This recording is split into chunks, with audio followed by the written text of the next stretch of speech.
이번 시간에는 재무회계 기초에 관련된 일련의 정과정을 공부하도록 하겠습니다. 여러분들 그 강의 교환 별첨 1 재무회계 기초 원리 라는 그 PPT 자료를 보시면 되겠어요. 강의 교환 2페이지에 별첨 1 별도로 첨부되어 있는 파워포인트 자료입니다. 자, 먼저 기업 갱년과 부기 이렇게 나오죠. 북이라는 것은 이미 이야기했고, 북키핑은 장부에 기록한다. 인간의 두뇌에 기억을 계속하고 있기에는 한계가 있다. 그래서 어떻게 해야 되느냐? 장부에 기록한다. 그 장부에 기록하는 것도 뒤죽박죽 쭉 이렇게 기록해 놓으면은 찾는데 시간이 더 많이 걸려요. 그래서 일목요연하게 논리적으로 기록할 수 있는 방법이 없나? 이게 이제 북이로 기록하는 겁니다. 장부에 기록한다는 거고, 부기의 정의는 재산의 정감 변화를 체계적으로 기록하는 방법이다. 자, 여기서 항상 주체가 누구냐? 회장이냐, 대표이사냐, 뭐 부장이냐, 영업부장이냐, 팀장이냐. 주체를 분명히 정확하게 됩니다. 정확하게 알아야 돼요. 항상 그 주체는 사장도 아니고 회장도 아니고 영업부장도 아니고 누구냐? 회사 그 자체, 기업체 그 자체, 가게 그 자체. 만약에 이 개인기업인 것 같으면 가게하고 누구하고 개인기업 사장의 가정하고는 별개로 생각해야 됩니다. 항상. 그 주체가 갱년주체다. 갱년주체니까 기업으로 말하면 회사 그 자체가 되겠죠. 그래서 이제 보통 이 법인은, 기업은 영리법인이거든요. 비영리법인, 영리법인 이렇게 나누는데, 물론 법인이 아닌 기업들도 있어요. 개인사업자 이건 법인이 아니잖아요. 근데 이제 앞으로 주로 다뤄야 될 것은 이제 법인 회계를 다뤄야 되니까, 법인을 어떻게 정의하느냐. 법인은 특정 목적을 가진 독립된 목적 수행을 위해서 만들어진 독립된 하나의 인격체다. 그렇다고 뭐 그 법인이 주식회사가 숨을 쉬고 밥 먹고 똥 누고 하는 건 아니잖아요. 그렇지만 하나의 독립된 인격체로 가정하는 거예요. 그래서 기록의 주체가 누구냐? 회사다. 법인이다. 그럼 여러분들이 근무하는 데는 것은 뭐 시설이다, 기관이다, 뭐 병원이다, 학교다. 이게 하나의 주체가 되겠죠. 주체의 재산의 정감 변화를 체계적으로 기록한다. 돈이 들어왔다. 누구한테 들어왔나? 회장한테 들어왔나? 사장한테 들어왔나? 돈 들어온 건 회사에 들어온 거예요. 회사라는 그 주체에 들어오는 거예요. 돈이 나갔다. 어디에서? 회사라는 주체에서 나간 거예요. 이 개념을 여러분들 항상 잘 잡아야 됩니다. 거래가 일어났다가 누구하고 거래했노? 회사하고 거래했다.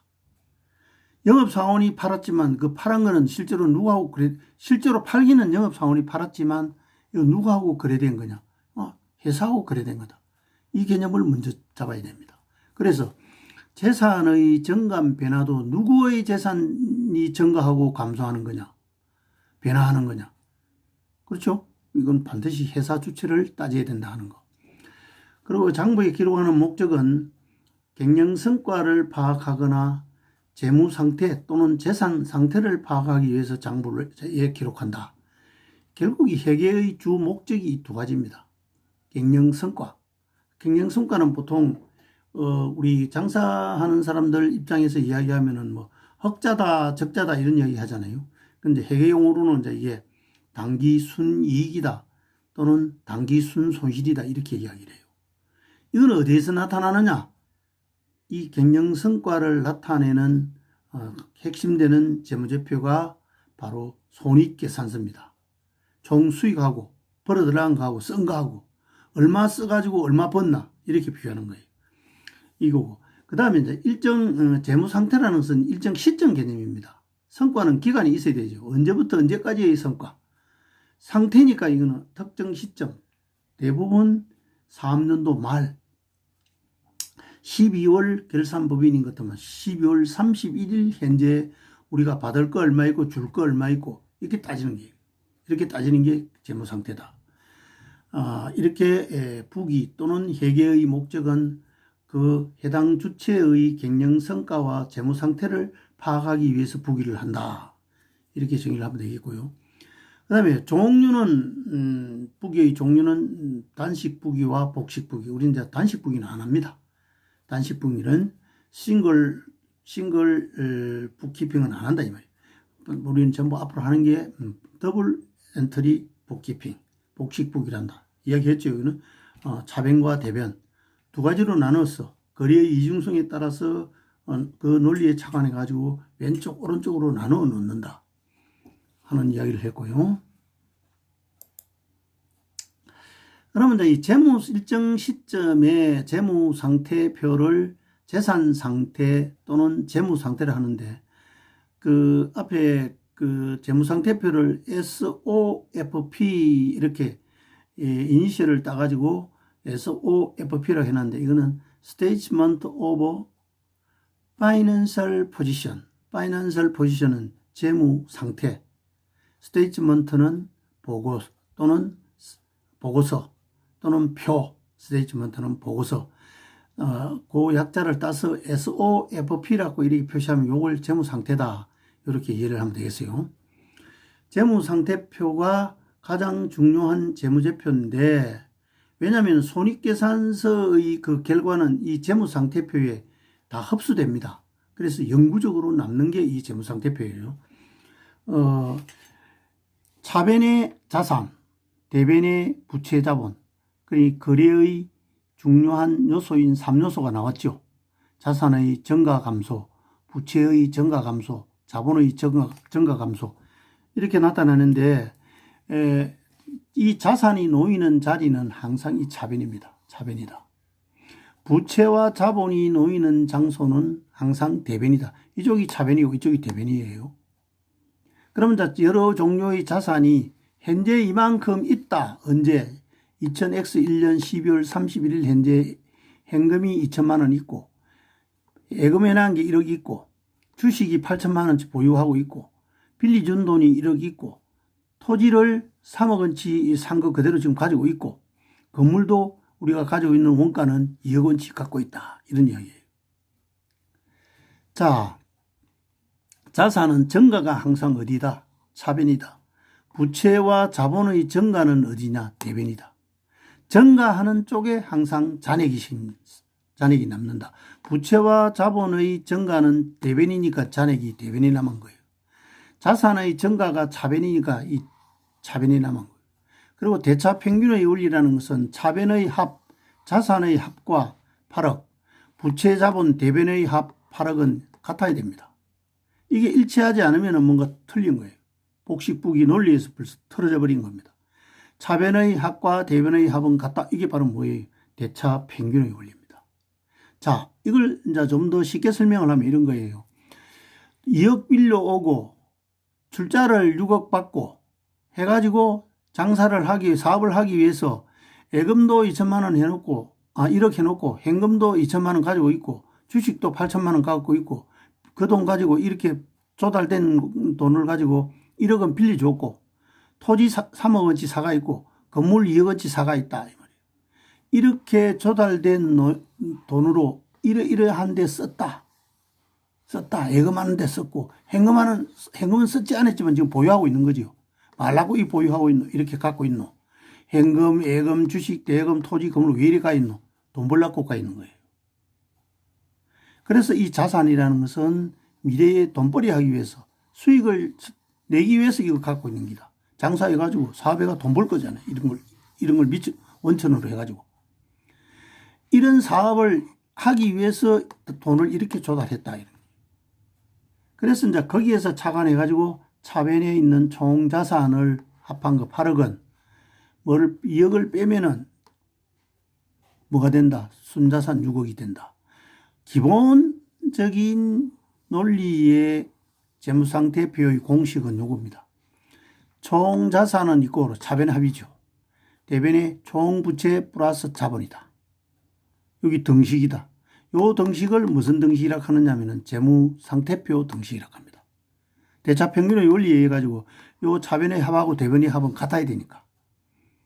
이 놓이는 자리를 여러분들 이제 잘 알아야 되는 거예요. 자산은 잔액이 차변에, 정가가 차변이기 때문에. 부채 자본의 잔액은 대변에, 부채와 자본이 증가하면 대변에 놔야 되니까. 반대로 자산이 감소하면 어디 갖다 놔야 되겠어요? 붕괴할 때, 회계 처리할 때는 대변이가 반대편에 갖다 놓으면 되는 거예요. 부채와 자본이 감소하면 어느 편에 갖다 놓는다? 차변에 갖다 놓는다. 이게 이제 아주 기본적인 기초 복식 회계의 원리입니다. 보통 이 기초 회계에서는, 회계 원리에서는 주로 상사기업을 주 목적으로 합니다. 상사기업을. 근데 물론 여러분들은 상사기업하고 그 거리가 멀지만 어차피 빨리 이해를 하기 위해서는 상품이 상사기업에서는 주업이잖아요. 상품 판매하는 게. 상품 매매 기업이니까 상품이 주업이다. 이 상품 매매 기업은 도매업, 소매상, 상기업, 뭐 상품 매매 기업 이렇게 다, 또 소매상도 다 상품 매매 기업이잖아요. 판매 목적으로 구입한 게 도매상이나 소매상이나 상사기업에서 판매 목적으로 구입한, 상품이라는 것은 판매 목적입니다. 판매 목적입니다. 사용할 목적이 아니에요. 크게 구입할 때는 사용할 목적으로 쓰느냐, 판매할 목적으로 쓰느냐, 판매할 목적으로 구입한 거다. 이렇게 구분을 해야 되고, 제품은 판매 목적은 목적인데 구입한 게 아니고 어떻게 한 거죠? 제조 공정에서 만든 거죠. 제조 공정에서 제조한 거, 만든 거다. 그래서 상품은 주로 상사기업에서 중요한 재고자산이고, 제품은 제조기업에서 중요한 재무자산이다. 이렇게 구분하면 되겠죠. 가장 중요한 겁니다. 요거는 상품 매매 기업이고 요거는 제조기업이에요. 상품 매매 기업 대표적인 게 어떤 게 있나요? 백화점, 그죠? 마트, 이마트 이런 것들. 롯데마트, 이마트, 이 대표적인 상사기업, 상품 매매 기업이잖아요. 이거는 그 과정 자체가 공장에서 상품을 사가 와가지고 일정 마진을 붙여서 팔면 되는 거예요. 그럼 거래가 간단하게 사가 오고 팔고 이래 되는 거예요. 그럼 제품은 어떻게 되나? 제반, 생산 용역, 원재료, 그 다음에 기술자들 이런 것들을 사가 와가지고 공장에서 만드는 과정이 하나 더 있죠. 사가 와서 만들어서 그 다음에 판매하는 거. 제조기업의 공정은 하나 더 있잖아요. 그러니까 더 회계 자체도 더 복잡합니다. 원가 회계를 하는 게 여기서 하는 거예요. 사가 와서 만드는 제조한 원가가 얼마가 되느냐 이렇게 되는 거죠.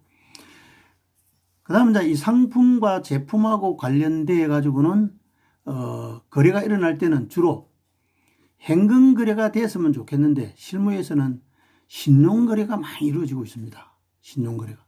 신용 거래라는 말이 바로 외상이라는 말이잖아요. 완전하게 외상으로 판매하는 경우도 있고 또 음을 하나 받고 판매하는 경우도 있고 그 두 가지가 바로 매출 채권을 순수한 외상 매출금, 그 다음 받을 음을 받고 팔았다. 그럼 받을 순수하게 음도 안 받고 그냥 막 신용으로 팔았다. 외상 매출금. 이 외상 매출금과 받을 음을 합쳐서 매출 채권이라고 이렇게 칭합니다. 일반 회계 처리할 때는 외상으로 팔았으면 외상 매출금, 음을 받고 팔았으면은 받을 음 이렇게 하는데 나중에 보고서를 작성할 때는 그 두 개를 퉁쳐가지고 합쳐가지고 매출채권 이렇게 표시하는 거예요. 자, 외웁니다. 매출채권은 뭐뭐 합친기다. 외상매출금과 받을 음. 그 다음 우리가 팔았으면 상대편은 샀어요. 우리가 외상으로 팔았으면 이쪽 상대편이 외상으로 매입했어요. 우리는 외상매출, 상대편은 외상매입. 우리가 음을 받았으면 상대편은 우리한테 음을 발행해 줬어. 지급음이 됩니다. 우리는 금액에 받을 음인 것 같으면 나중에 만기에 가서 이 금액에 음에 기재되어 있는 금액을 회수할 권리가 있지만 상대편은 우리한테 지급음이니까 지급할 의무가 있는 거예요. 그래서 이 채무는 빚이잖아요. 외상 매입금 외상으로 샀으니까 나중에 갚아야 된다. 부채. 그 다음 또 음을 발행해주고 샀다. 샀는데 순수한 예상액이고 엄을 발행했으니까 우리가 발행한 자가 엄을 발행한 사람이 결국 갚아야 됩니다. 그럼 지급 의무가 있는 거죠. 그래서 외상 매입금과 지급음은 매입 채무다. 아주 중요한 개정 과목이기 때문에 먼저 이렇게 발췌를 해서 말씀드리는 겁니다. 그 다음 손익계산서가 나오는데 포괄 손익계산서.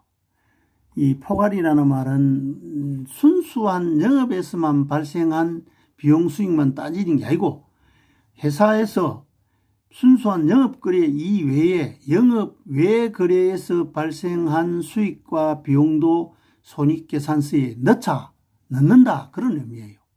좀 더 범위가 들어가는 범위가 좀 넓어지는 거죠. 확장되는 거죠. 손익계산서인데 이거는 인컴 스테이트먼트.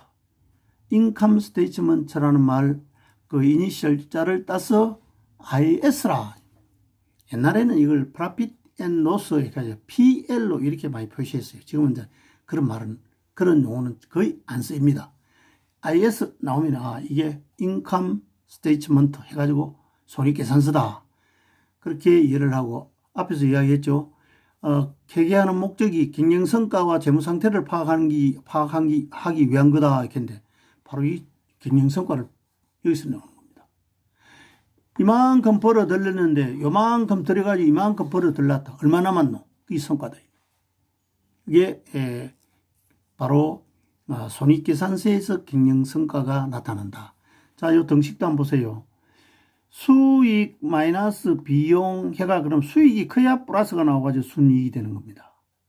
만약에 수익 마이너스 비용을 했는데 여기 돈이 마이너스로 나와버리면 어떻게 되나? 비용이 더 커버리면 어떻게 되나? 순이익이 아니고 단기 순손실이 되어버리는 겁니다.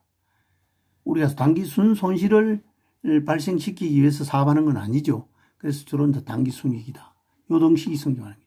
그러면 요런 상황에서 수익은 그럼 왜 되나? 요 이항해버리면 수익은 비용을 이항해버리면 당기순이익 플러스 비용, 당기순이익 플러스 비용 이렇게 되죠.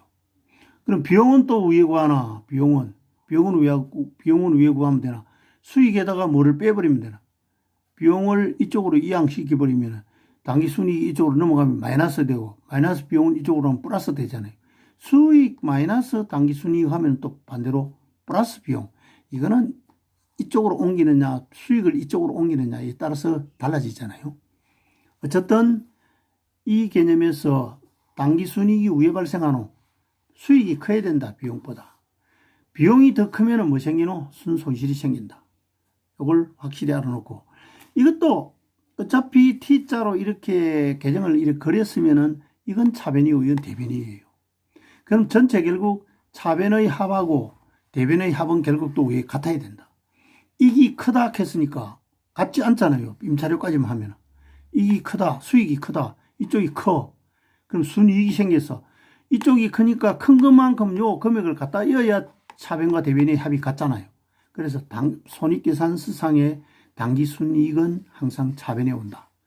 반대로 단기 순손실이 됐으면 순이익이 돼서 차변에 왔지만 순손실이 되어버리면 순손실은 또 대변에 가는 겁니다. 이익이 크니까, 차변 이익이 크니까 이쪽에 좀 더 메꿔 이어야 차변 대변 합이 같아지죠. 이렇게 위치를 하고 있다. 자, 비용도 증가, 발생이 항상 어느 변입니까? 차변이잖아요. 증가되는 쪽에 이렇게 잔액을 갖다 엮는다. 그 다음 수익도 증가가 어느 쪽입니까? 대변이죠. 대변이니까 항상 남은 잔액들도 대변이 갖다 엮는다. 이렇게 되는 거죠.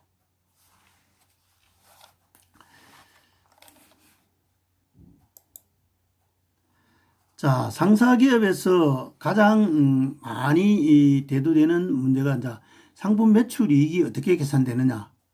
상품 매출 이익이 어떻게 계산되느냐. 상품 매출 이익은 매출액에다가 상품 매상 총액, 여기 바로 매출액입니다. 매출액. 요거는 원가고, 매출 원가고. 매출액에서 매출 원가를 빼면은 매출 이익이 나온다. 그 앞에 상품만 붙이면 되는 거예요. 그럼 제품 매출이익은 왜 되겠나? 앞에 제품만 붙이면 되는 거예요. 제품만. 제품 매출액에다가 제품 매출원가, 매상 총액, 이 용어보다는 주로 많이 쓰이는 게 매출액입니다. 상품 매출액. 상품 매출원가를 빼면은 얼마짜리, 얼마에 사와가지고 얼마에 팔았다. 150원에 사가 와가지고 200원에 팔았다. 얼마 남았나? 50원 남았다. 그 말이잖아요. 그러면 50원은 150원에 사와서 100원에 팔았다. 자, 일단 이 말이 안 되죠. 100원에 사와서 150원에 팔았다. 그러면 100원은 뭐고? 매출원가가 되고 150원은 뭐가 되나? 매출액이 되는 거죠. 그래가 매출이익이 생긴다. 이걸 알아야 되겠고, 그 다음 매출 원가는 어떻게 계산하느냐. 이 상품 매출이익은 익자가 있는데 비용 하겠어요? 이건 수익입니다. 수익. 매출액도 수익이고 매출이익도 수익이고 매출 원가 요거는 무슨 계정이다? 비용 계정이다. 이번 시간에 외우세요. 매출액, 상품 매출, 제품 매출 이거는 수익이다. 매출 원가는 뭐고? 상품 매출 원가든 제품 매출 원가든 이건 비용이다. 됐죠? 가장 큰 비용 계정 과목이 매출 원가예요. 또 가장 큰 수익 계정 과목이 뭐고? 매출액입니다. 제품 매출이든 상품 매출이든 물론 또 서비스업은 좀 달라요. 수익 성격이기 때문에 이건 어느 변에 수익이니까 어디에 되겠나? 수익의 증가가 어디입니까? 수익 증가, 수익 발생이 어디입니까? 대변이잖아요. 반드시 오른쪽 대변에 이어야 된다. 그 다음 매출 원가는 비용 계정이라는 걸 조금 전에 말씀드렸죠. 외우세요. 이거는 매출 원가가 무슨 계정이다? 비용 계정이다. 매출액은 무슨 계정이다? 수익 계정이다. 자, 이 매출 원가를 구하는 방법은 상업 계산식으로 하나의 단위 원가가 얼마인데 몇 개 팔았다. 팔린 수량. 100원짜리를 200개 팔았다. 100원짜리를 200개 팔았다. 그럼 매출 원가 얼마가 되는? 100원 곱하기 200개 하면 2만원 되겠죠. 바로 구해지잖아요. 그렇게 상업 계산식으로 구하는 방법도 있겠지만 회계상 매출 원가는 항상 그 원가 흐름에 따라서 이렇게 계산되집니다. 기초에 상품 100원치가 있었다. 단기에 900원치 사가 왔어. 순매입액이니까 사가 온 거야. 그러면 총 팔면은 팔리 나가면은 얼마가 팔리 나가는 원가가 되느냐 하면은 1000원이 판매 가능한 원가입니다. 그런데 기말에 창고에 가보니까 300원치가 있더라. 1000원치가 있어야 되는데 300원치밖에 없어. 나머지 700원은 어떻게 나갔노? 팔려 나갔다. 팔려 나가는 원가다. 이렇게 보는 거예요. 다시 한 번 더. 기초 상품이라는 거는 정기에 팔다가 다 못 팔고 다음 기로 넘어온 거잖아요. 이거는 이번 기회에 또 단기에 팔아야죠. 그래 단기에 팔 수 있는 원가고 단기에 또 사가는 원가가 있어. 이 두 개 합치면 단기에 판매 가능한 원가가 100원 플러스 900원이가 1000원이에요. 이런데 기말에 가서 보니까 창고에 300원만 남아있더라. 1000원 가운데서 300원 남아있으니까 나머지 700원은 어떻게 됐노? 팔려 나갔다. 팔려 나간 원가다. 이 식도 아주 중요합니다. 이 식도. 매출원가는 회계상 매출원가는 이런 식으로 해서 매출원가를 구한다. 다시 한 번 더 상품 매출의 회계 처리. 다시 한 번 더 상품 매출에서 매출은 무슨 계정이다? 수익 계정이다. 매출액 이익은 무슨 계정이다? 매출이익 수익 계정이다. 매출 원가는 무슨 계정이다? 비용 계정이다.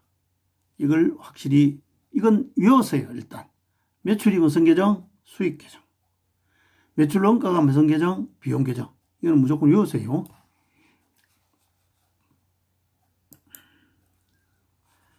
그 다음 자 회계 기간은 보고 기간이 있다.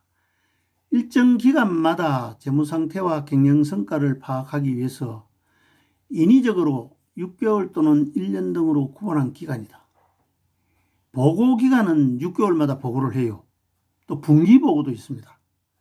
6개월마다 보고하는 것은 반기 보고, 1년마다 보고하는 것은 이건 이제 정기 보고죠. 이렇고 회계 기간은 원칙적으로 1년 이내로 합니다. 1년을 초과하지는 않습니다. 회계 기간은 1년으로 한다.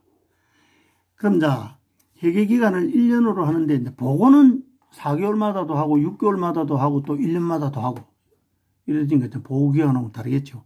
회계 기간은 1년을 초과할 수는 없어요.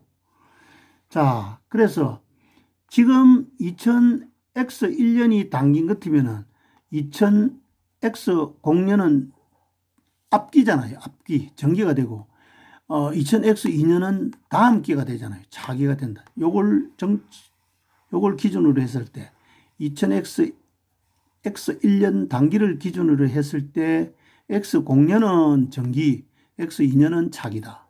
그래서 이제 좋게 말은 여기서 나오는 거예요. 2000X 정기 요 12월 31일은 정기의 X 공년 12월 31일 요거는 정기의 기말이 됩니다.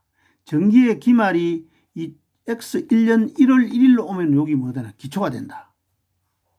이해가 되죠? 그러면 X 1년 12월 31일이 기말이잖아요. 기말이 되면은 X 2년 1월 1일은 또 여기 뭐 되나? 기초가 되겠죠. 이렇게 구분되는 겁니다.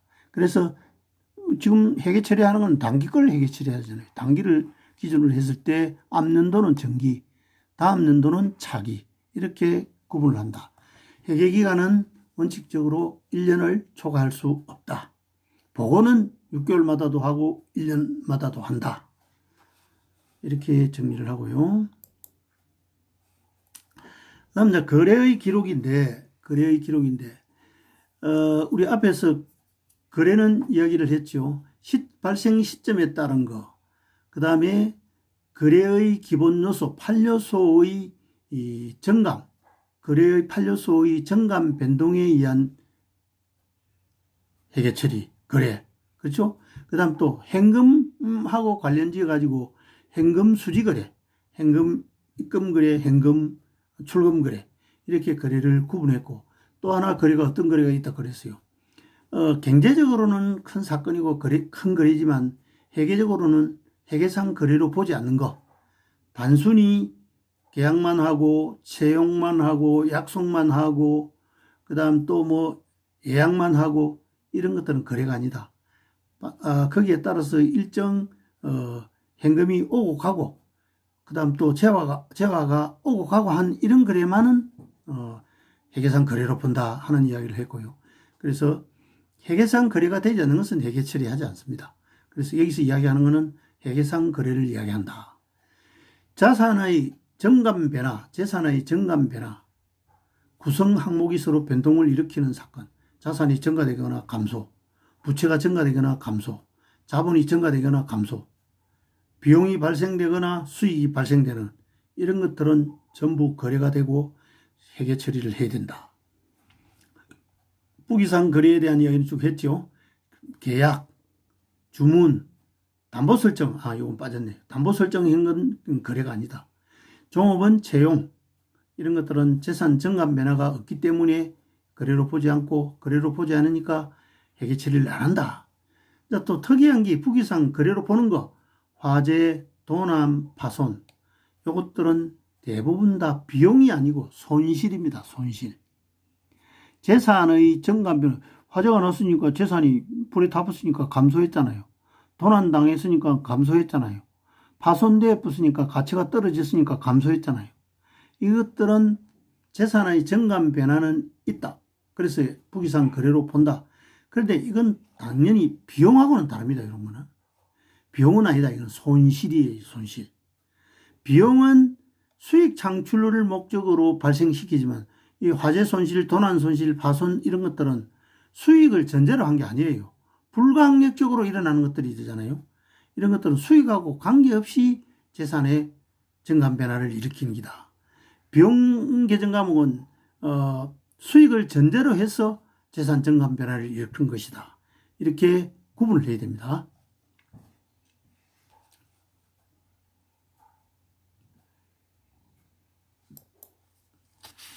거래 요소의 결합관계. 왼쪽에 차변이고 오른쪽이 대변이다. 자꾸 나오잖아요. 자산의 증가는 차변, 부채 자본의 증가는 대변. 자산의 증가 쪽에 잔액이 남는다. 부채 자본의 증가 쪽에 잔액이 남는다. 대변. 비용의 증가 발생은 차변, 증가 쪽에 잔액이 나온다. 이렇게. 수익의 증가 발생이 대변이야. 대변이니까 잔액이 대변이 나온다. 이게 바로 거래 8요소를 형성시키는 겁니다. 이게 이제 증가했을 때 어느 변에 놓고 감소했을 때 어디에 놓느냐. 이게 바로 대차 평균의 원리를 이끌어가는 기본 내용입니다. 여기까지 하고요.